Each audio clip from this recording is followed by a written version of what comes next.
քրեական հայացքներ եւ դրանք փորձել են արտահայտել խաղաղ անհնազանդության ակցիաների եւ ոչ բռնի պայքարի կանոններով։ Քրեական վարույթը նախաձեռնվել է, որպեսզի ապօրինի գործիքակազմով խոչընդոտ հանդիսանա Հայաստանի Հանրապետության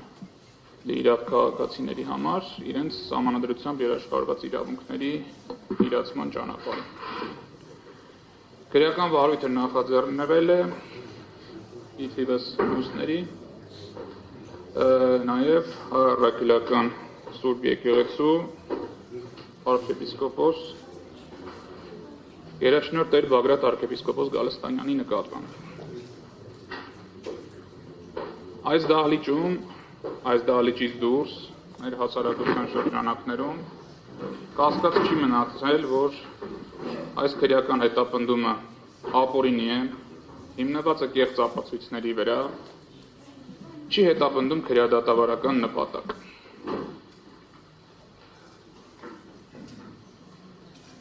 Այս գործը ունի համաձայն մարդու իրավունքների եվրոպական դատարանի 18-րդ հոդվածի այլ քողարկված նպատակ։ Քողարկված նպատակը քաղաքական շարժառիթն է խոչընդոտելու բոլոր այն մարդկանց, ովքեր կարող են իրենց արդար ձայնը բարձրացնել այս կամ այն հարցի վերաբերյալ, ընդ որում կարևորագույն հարցերի վերաբերյալ։ Դա հայ ժողովրդի արժանապատվությունն է, առաքելական Սուրբ Եկեղեցու պաշտպանությունն է։ Քրեական վարույթը նախաձեռնվել է այն ժամանակահատվածում, երբ որ հետագայում արդեն տեսանք եւ հասկացանք,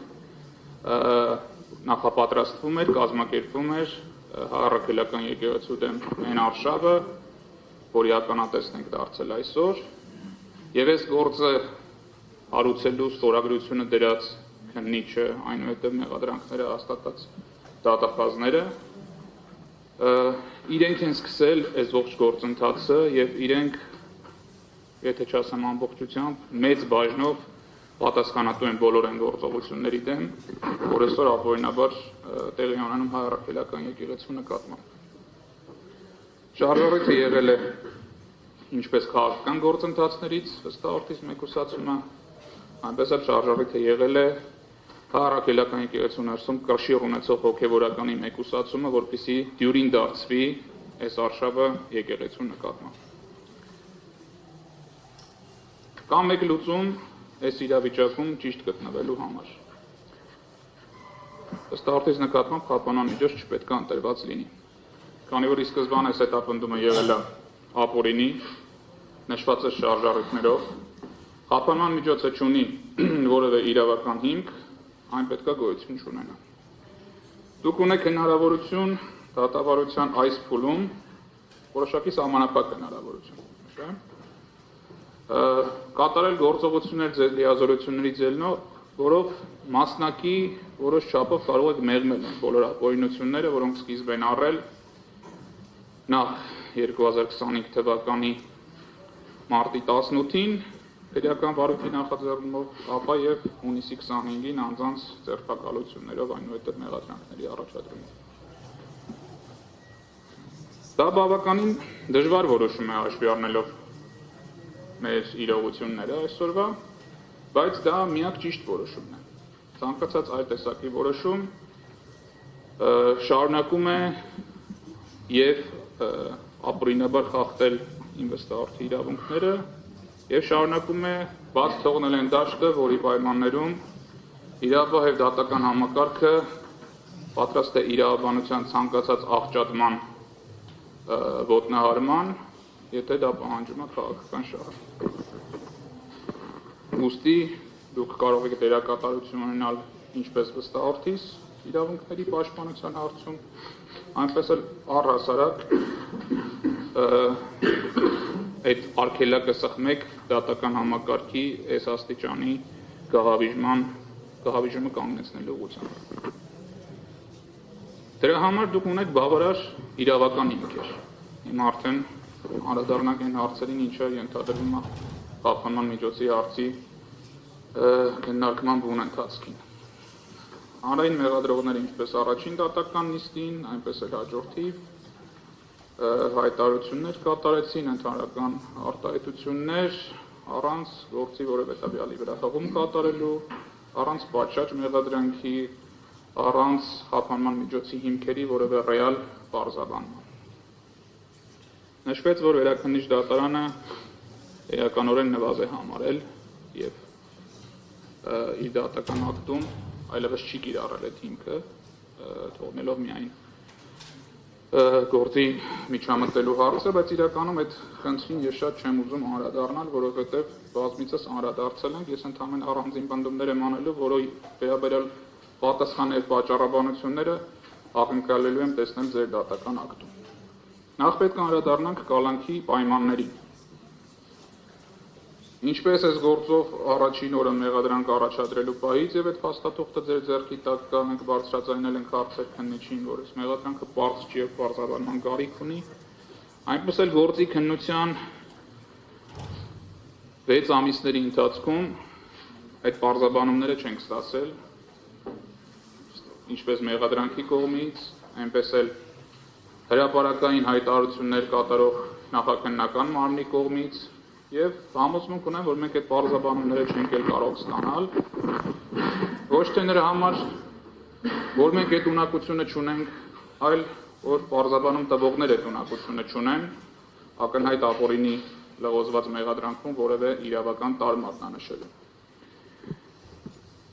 Անդրադառնալով խափանման միջոցի պայմաններից, մեղադրանքի առկայություն։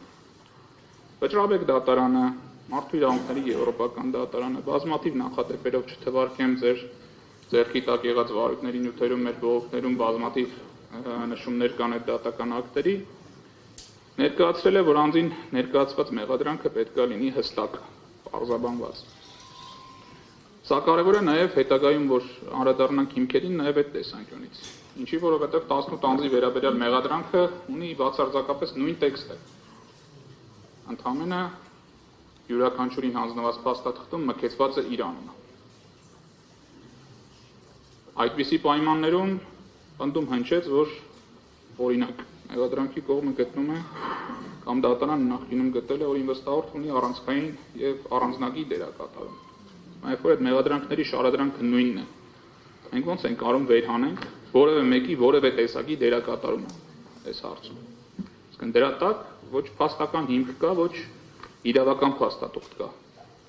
ընդհանրապես զգայական հայտարարություն, որտեղ մեղադրանքի տեքստի մեջ ոնե առնվազն պետք է նշում պարունակի, որ այսին անձը ունեցել է էական դերակատարություն, էլ չասեմ դասական առումով քրեական իրավունքին բնորոշ կարգավիճակների տրողումը, կազմակերպիչ, դրդիչ, օժանդակող եւ այլն։ Մեղադրանքի պարզաբանված չլինելու պարագայում եւ ձևակերպումների անորոշության պարագայում դատարանը չի կարող գնահատել,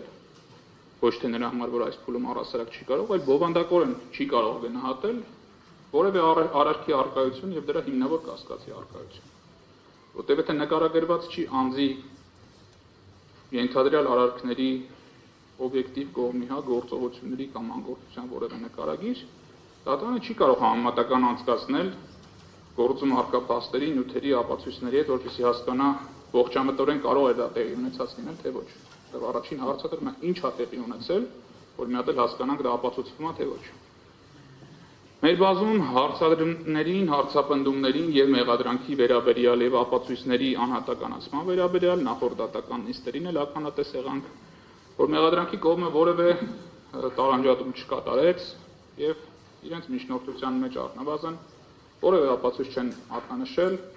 որով ասեն այս ապացույցով հաստատվում է Բագրատ arczepiskopos Գալստանյանի մեղսագրվող արարքների հանցակազմերի այսինչ հատկանիշի առկայություն։ Այսինքն ձեր ձեռքի տակ չկա որևէ ապացույց, որով ըստ մեղադրանքի կողմի անհատականանում է ինվեստորի կողմից որևէ արարքի կատարում, չեմ խոսում հանցանքի առկայության մասին։ Անդրադառնալով խափանման միջոցի այլ պայմանին, համաձայն վճռաբեկ դատարանի նախադեպային որոշումներին, որոնք թեև կայացվել են նախորդ քրեական դատավարության օրենսգրքի նկատմամբ, բայց ամբողջությամբ կիրառել են նաև գործող օրենսդրական կարգավորումներին։ ճիշտ քրեաիրավական որակում։ Երբ որ մենք ընթերցում ենք այն գործողությունները, որոնք վերագրված են անորոշ անձանց խմբի եւ անորոշ գործողություններ, որևէ պարագայում այդ բոլոր գործողությունները իրականում գոյություն ունեցած լինելու պարագայում, ապացուցված լինելու պարագայում, որևէ աղերս չեն կարող ունենալ այն հոդվածի հետ, որը ընտրվել է։ Իսկ ընտրվել է երկու հոդված՝ ահաբեկչության նախապատրաստություն եւ իշխանության զարթում։ Ինչի են ընտրվել այս հոդվածները, դրա պատասխանն էլ է պարզ եղել, որ ամեն մեկը, այլ կերպ չարտահայտվում դատական նիստերի դահլիճում, իր պարտքը համարի այս գործի վերաբերյալ որևէ արտահայտություն կատարել, քննչական կոմիտեն կոնտեքստից կտրված խմբագրական աշխատանքներ կատարի, փորձելով եւ այս դահլիճում ներկա անձանց եւ նրանց հետ որևէ կերպ փոխկապակցված եւ չփոխկապակցված ընդհանրապես կապ չունեցող անձանց քաղաքական գործիչների հանրային հասարակական գործունեություն իրականացնող անձանց վերագրի Հայաստանի Հանրապետությունում ահաբեկչության պլանավորում, այնուհետև դա թարգմանեն անգլերենով, ընդունեն դեսպանների, կոմունիկացնեն այդ ամեն ինչը, պնդեն, որ Հայաստանի Հանրապետությունում ինչ-որ մութ ուժեր պլանավորում էին կատարել ահաբեկչական ակտ։ Մինչդեռ իրականում այս գործընթացը նախկինում էլ ենք արտահայտել սրա մասին։ Բացահայտ անարգանք է ինչպես Հայաստանի Հանրապետությունում, այնպես էլ միջազգային քրեական իրավահարաբերություններում ահաբեկչության դեմ պայքարի նկատմամբ, որովհետև բազմաթիվ մասնագետներ,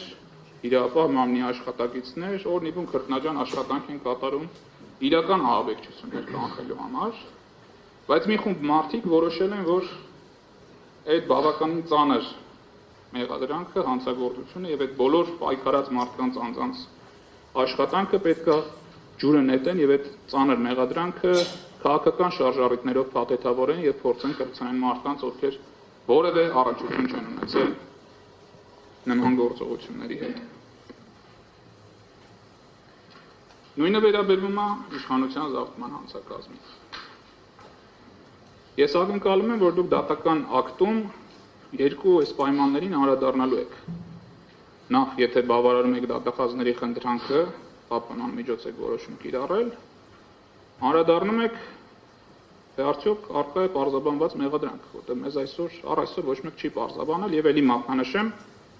Բագրատ Սերբազանի արձակնության արձանագրության մեջ առկա է մեր հայտարարությունը, որ մեզ այս կոնկրետ հարցերի պատասխանները տվեք։ Դա չի տրվել ոչ քննչական սենյակում, ոչ Մասիս Մելքոնյանից մնացական Մարտիրոսյան զույգի դատական նիստերի դահլիճում, ոչ էլ այս դատական նիստերի դահլիճում հանրային մեղադրողների կողմից։ Եթե կարիք կլինի, չնայած ձեր ձեռքի տակ այդ հարցադրումներն է կարող են բարձրաձայնել, թե ինչ հարցեր ենք տալիս քննիչին։ Եվ այո, ակնկալում եմ, որ ձեր դատական ակտում անդրադառնալու եք եւ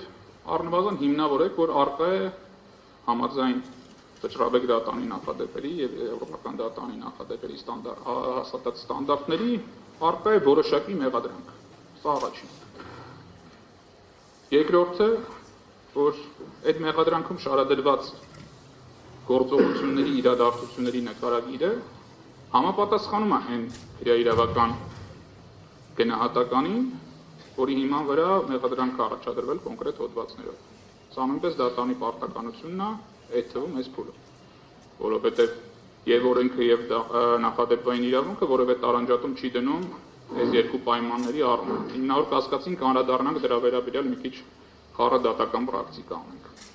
Իսկ այս երկու պայմանների առկայությունը մշտապես պետք է մատնանշված լինեն դատական ակտերում, եթե այդպիսի դատական ակտերով որոշվում է որևէ անձի ազատություն սահմանափակել։ Անդրադառնալով հիմնավոր կասկածին, մենք ունենք դատական պրակտիկա եւ շատ հաճախ դրան հղում է կատարվում, որ այս փուլում դատարանը չի կարող հիմնավոր կասկածի հարցի անդրադառնալ, մինչդեռ եթե նախկինում նման դիրքորոշում կայացվել է գուցե բարի նպատակներով, այսօր այդ հնացած պրակտիկան ծառայեցվում է իջարս, փորձելով բոլոր ապօրինի քրեական վարույթներում պաշտպանության կողմին զրկեն բովանդակային հարցի քննարկման հնարավորությունից։ Այսինքն ինչ է ստացվում։ Մենք առաջադրել ենք մեղադրանք, որը կարող է լինել բացահայտ ապօրինի։ Այդ մեղադրանքի հիմքում վկայակոչել ենք փաստեր, առաջադրել ենք ծանր հոդվածով մեղադրանք, ինքնին սա բավարար է, որպեսզի անձը մտահոգություններ ունենա, որ կարող է ծանր հոդվածով դատվի, հետևաբար որևէ բովանդակային քննարկում չի կարող լինել եւ պետք է պաշտպանության կողմը լռի, որևէ առարկություն չներկայացնի, մինչեւ այդ գործի ամբողջական քննությունը կավարտի։ Հարգելի դատարան, տենց չի կարող լինել։ Առնվազն որոշակի ողջամիտ շեմով դատարանը այս հարցի քննարկումը իրականացնելիս պարտավոր է անդրադառնալ հիմնավոր կասկածի առկայությանը։ Եվ եթե որոշակի տրամաբանական շեմ դրա համար սահմանելու լինենք, առնվազն այդ շեմը չպետք է նվազ լինի, քան նախաքննության վերջի փուլում հիմնավոր կասկածի հիմքում ընկած նյութերի բովանդակությունը։ Որովհետև ինչ է ստացվում։ Նախաքննության փուլում քննիչը գործից ֆիլտրված, տեղաթուրված տվյալները, այդ թվում հայտնի կեղծված ապացույցը վերում ներկայացնում է կալանքի հարց քննարկող դատարանին։ Մի կողմ թողնեմ, որ այդ դատարանը ինքը ինքնուրույն կարող է այդ հարցին անդրադառնալ, բայց ամեն դեպքում հիմա հարցի քննարկողը դուք եք։ Եվ ստացվում է, որ ապօրինի ապացույցով անձին նախաքննության փուլում կալանավորեցին, իսկ դատարանը գործի ըստեյության քննարկման ընթացքում ասում է, ես չեմ կարող անդրադառնալ հիմնավոր կասկածին։ Նույնիսկ այն պարագայում, երբ որ առերևույթ ակնհայտ է այն խնդրումը, որը դրված է այս գործի հիմքում։ Հետևաբար մենք պետք է ներկայացնենք այդ հանգամանքները եւ դատարանը նույնիսկ արկա պրակտիկայի պայմաններում ծանրակշիռ փաստարկներով հիմնավորի, թե ինչի է անհրաժեշտություն առաջացել այս փուլում լսելու քննարկելու հիմնավոր կասկածի հարցը։ Ընդ որում առաջարկը սա ոչ թե ամբողջ ծավալով մենք անդրադառնանք եւ անհարկի ծանրաբեռնենք process-ը, այլ հիմք վերցնենք այն բոլոր տվյալները, որոնք եղել են նախաքննական վերջին կալանքի հիմքում եւ հասկանանք արդյոք դրանից հետո երբ որ գործի նյութերը տրամադրվել են պաշտպանության կողմին, պաշտպանության կողմը ձեռք է բերել եւ գործի նյութերում կարող են մատնացույց անել տվյալներ, որոնցով հերքվում է նախնական քննության ընթացքում կալանք տվող դատանին ներկայացված տեղեկատվության իսկությունը։ Օրինակ բերեմ, հա, եւ քննչական կոմիտեն էր դրա վրա հղում կատարում եւ նույնիսկ արժանամբյոնից էր դրա մասին հնչում։ Ըստ քննչական կոմիտեի հրապարակային հայտարարությունների ներկա անձինք կամ նրանց մի մասը, ինչ եմ ասում, ինչ չեմ կոնկրետացնում, որովհետեւ ելի անդրադառնանք, որ մեղադրանքները բացարձակ անհատականացված չեն եւ լողոզված տեքստով են շարադրված։ Կատարվել է պնդում, որ պլանավորում են վառել խոտի տուկեր։ Սա առանցին վերցրած կարող է քննարկման առարկա դառնալ, հաշվի առնելով, որ դա ինքնին հանցագործություն չի, կարող է ինչ-որ առնով դիտվել վարչական իրավախախտում, բայց եթե նայենք միջազգային պրակտիկան, հավաքների իրացման հաճախակի օգտագործվող ատրիբուտներից է։ Խոտի տուկեր վառվել են Ֆրանսիայի մայրաքաղաքի սրտում, տարբեր պիրոտեխնիկա օգտագործվել է Հարևան Վրաստանում ցույցերի ընթացքում եւ քանի դեռ պիրոտեխնիկան նաեւ եթե անդրադառնանք ծխերին նաեւ օգտագործվել է ազգային ժողովի ներսում որպես բողոքի ակցիա 2018 թվականին։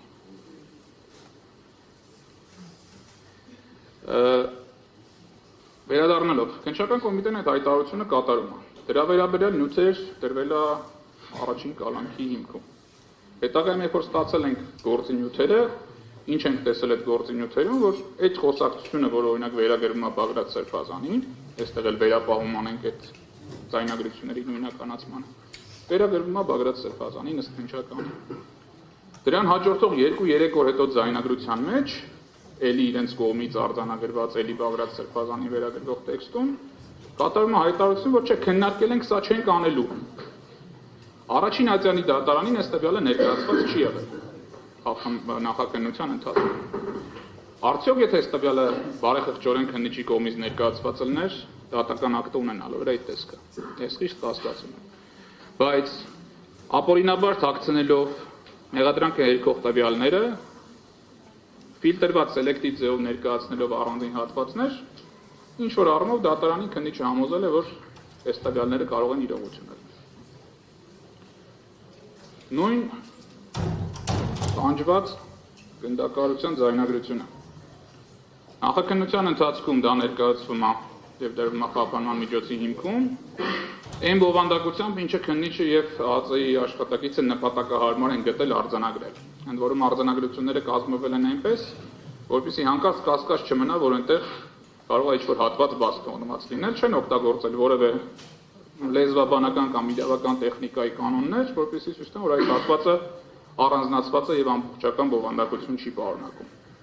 Այդ եղանակով մոլորեցնելով դատարանը։ Իմիջայլոց ասեմ, որ դրա վերաբերյալ ապացույց կեղծելու եւ կեղծ ապացույց օգտագործելու վերաբերյալ արդեն եւ 1 ամիս կլինի հաղորդում ենք ներկայացրել գլխավոր դատախազությունը, որևէ պատասխան դեռ չենք ստացել։ Չսպասելով այդ պատասխանին, նաեւ 1 շաբաթ առաջ հակակոռուպցիոն կոմիտեն հաղորդում ներկայացրել հանցագործության մասին, թեև պատասխանը պետք է ստանայի 24 ժամ անց, բայց ելի որևէ պատասխան չեմ ստացել։ Առաջին ատյանի նախաքննական փուլում առաջի ատյանի խափանման միջոցի որոշումից հետո մեր ստացված նյութերով մենք պարզեցինք, որ այդ տվյալները կեղծված են։ Հիմա ինչ է ստացվում։ Դատարանը սկզբից որոշել է անձին կալանավորել կեղծ տեղեկատվության հիման վրա, բայց մենք հիմա չկարողանանք այդ հարցը բարձրացնել դատարանի առաջ եւ ասել, որ կոնկրետ այս ապացույցին պետք է ուշադրություն դարձնել հիմնավոր կասկածի հարցը գնահատելիս։ Շատ են քննարկվում եւ այս մասին մենք նախկինում շատ առարկություններ չենք ներկայացրել սպասելով համապատասխան դատավարական փուլին, քննարկվում են աստիճներով մեքենայի անիվներ ծակելու այդ կերպ ինչ-որ երթևեկություն խոչընդոտելու հնարավորություն։ Էլի վարույթ իրականացնող մարմնի կողմից դատանից թաքցվել է դրան հաջորդող օրերի խոսակցություն, որտեղ մարդիկ քննարկում են, որ նույնիսկ մեքենայի ակ առանց ծակելու չեն իջեցնելու, չեն օդը հանելու, որպեսզի խցանում առաջանա։ Այս տվյալը ինքը հուշում է, որ մարդիկ պատրաստ չեն նույնիսկ այդպիսի sense ձևակերպել, փոքր չարաճճիություն անել, բայց այն նախորդ տվյալը, որ պատրաստվում են ինչ-որ բան անել, ընդ որում ոչ մի բան էլ չի հայտնաբերվել, դրված է եղել նախաքննական փուլում կալանքի հիմքում։ Հիմա այս տվյալները արդյոք պետք է գնահատման արժանանան, որպես հիմնավոր կասկածի հաստատում, թե ոչ։ Ձեր նախորդ դատական ակտերում արձանագրել եք, որ դատարանը չի անդրադառնում այս փուլում հիմնավոր կասկածին, միևնույն ժամանակ համարելով հիմնավոր կասկածը առկա։ Հիմա կամ դատարանը ընդհանրապես չի հաստատել հիմնավոր կասկածը,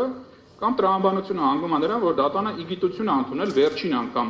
մինչև դատարան ուղարկվելը դատանի կողմից հաստատված հիմնավոր կասկածի առկայությունը։ Հիմա մենք ասում ենք, որ այդ փաթեթը, որը եղել է այն ժամանակ, ունի թերություններ։ Ընդ որում այդ թերությունները ոչ թե ապացույցների տարբեր մեկնաբանությունների տիրույթում են, այլ մի դեպքում ապացույցի կեղծիքի վերաբերյալ է, մյուս դեպքում դատարանին ապատեգատվություն ներկայացնելու վերաբերյալ է, երրորդ դեպքում հաջորդ օրերին հերքվող տեղեկատվության վերաբերյալ է։ Հիմա մենք այդ տվյալները պետք է քննարկենք պատվարժան դատարան, թե ոչ։ Եթե դուք չեք քննարկում, ստացվում է, որ իմանալով, որ այդպիսի տվյալներ առկա են, դուք թողում եք, որպեսզի ապօրինի ազատազրկումը անձի շարունակական լինի։ Եվ բնականաբար ձեր կողմից այդ հարցը չքննարկվելու պարագայում վերադասացիաները նույնպես այդ հարցին առանձնապես չեն անդրադառնա։ Այս պարագայում պատվարժան դատարան առաջնահերթ է մարդու իրավունքների եվրոպական կոնվենցիայով եւ Հայաստանի Հանրապետության սահմանադրությամբ երաշխավորված ազատության իրավունքի համար տրված դատական բոլոր երաշխիքների կիրառումը։ Մեր օրենքը հստակ նախատեսում է խափանման միջոց կիրառելիս պետք է քննարկվեն բոլոր պարտադիր պայմանները, պետք է քննարկվեն հիմքերը։ Երկու պայման արդեն ասեցի ես, ակնկալում եմ, որ դատարանը այդ ակտով պատճառաբանի։ Երրորդ պայմանը հիմնավոր կասկած է։ Ես ակնկալում եմ, որ դատարանը անդրադառնա, եթե անհրաժեշտություն կա, մենք կարող ենք զննել թվարկածս 3 ապացույցները, որոնք հերքում են նախնական քննության փուլում դատարան ներկայացված տվյալները, եւ գնահատման առարկա դարձնենք դա։ Դատարանի ձեռքի տակ կա մեղադրողները ունեն, ես բովանդակությունը հրապարակեցի։ Դրա հետազոտման լրացուցիչ անհրաժեշտություն չեմ տեսնում, եթե բովանդակության վերաբերյալ առարկություններ կան, կլսեմ կարձագանքին։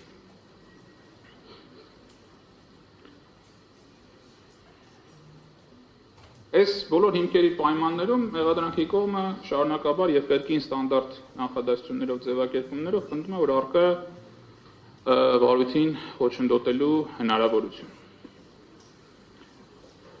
Բառացի մեջ բերեմ բավարար հիմքեր կան պարտականությունների, չէ, ներողություն, սա բառացին չէ, սա իմ միտքներ, պարտականությունների չկատարման համար։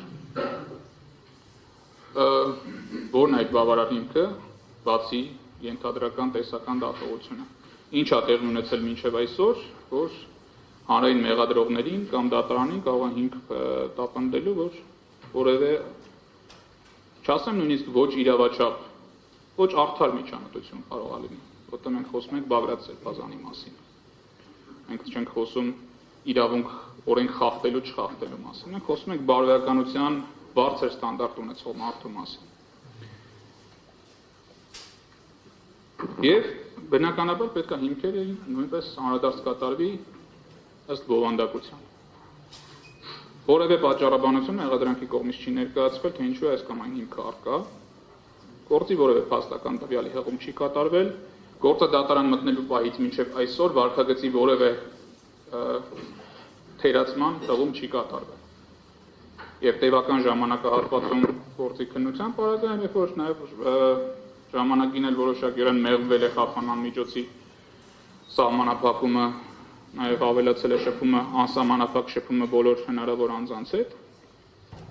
կրկին այս հիմքերը նույնպես նվազել են։ Իմ վստահորթը այստեղ դիրքորոշում ունի, որ չի ակնկալում կալանքը փոխարինել տնային կալանքով, որովհետև մենք պնդում ենք, որ սա ակնհայտ անհիմն ազատազրկում է և սրա այլընտրանքը կարող է լինել բացառապես ազատության վերականգնումը ամբողջ ծավալով։ Դրա մասին վստահորդս ելույթով առանձին անդրադարձ կկատարի։ Հիմքերին նաև կրկին անդրադառնալիս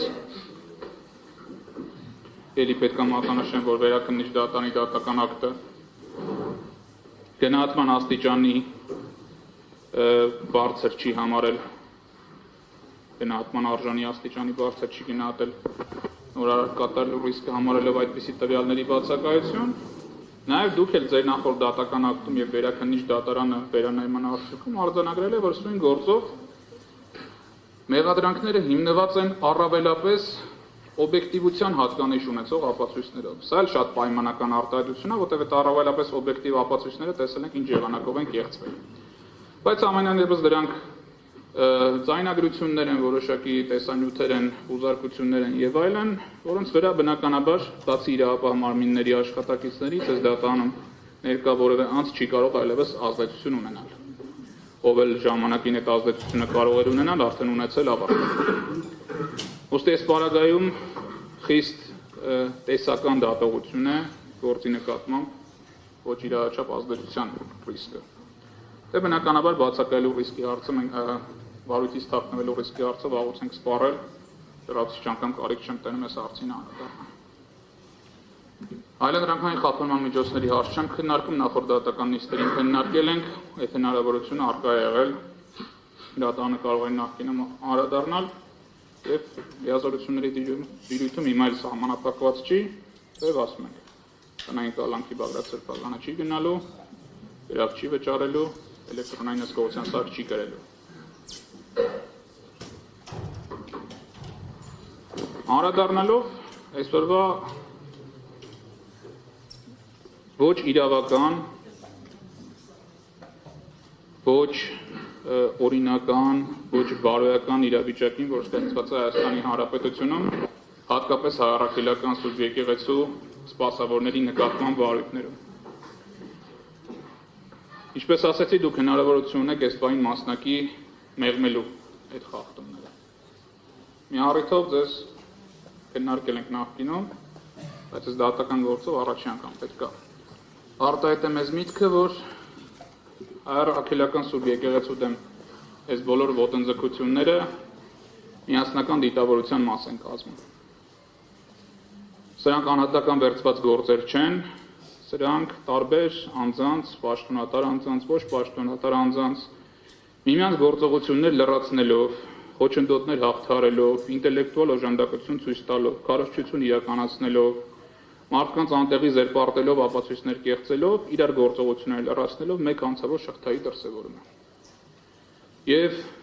պետք է նշեմ, որ առկա է հավանականություն եւ ոչ նվազ հավանականություն, որ առաջիկայում ու ոչ հեռավոր ապագայում Հայաստանի Հանրապետությունում հարուցվելու է քրեական վարույթ պետական դավաճանության հանցակազմի հատկանիշներով, որտեղ բոլոր են պաշտոնատար անձինք, ովքեր մասնակից են դարձել հայ առաքելական եկեղեցու նկատմամբ այս ոտնձգություններին, առանձնահատուկ դերակատարություն պետք է ունենան։ Ես ավարտեցի։